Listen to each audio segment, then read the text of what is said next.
10, 20, 30, 1 jam, 2 jam, semua habis.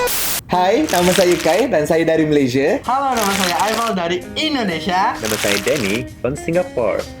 So I want to ask you guys kan, so macam mana korang macam balik kampung Sebab dari Singapore, cuy, macam shopping mall lah. Dekat je lah. Dekat je lah. 10, 20, 30, 1 jam, 2 jam, semua habis. Okay, so macam mana kalau kat Malaysia ni, depends gak. Ada yang duduk jauh, kerja kat KL, tapi kampung mungkin kat Kedah or dekat Kelantan. Maybe Kelantan tu boleh reach dalam berbulan-bulan jam juga. Tapi biasalah kan, bila nak balik raya, rasa jam lama tu pun tak kisah. Sebab sekali-sekala je lah.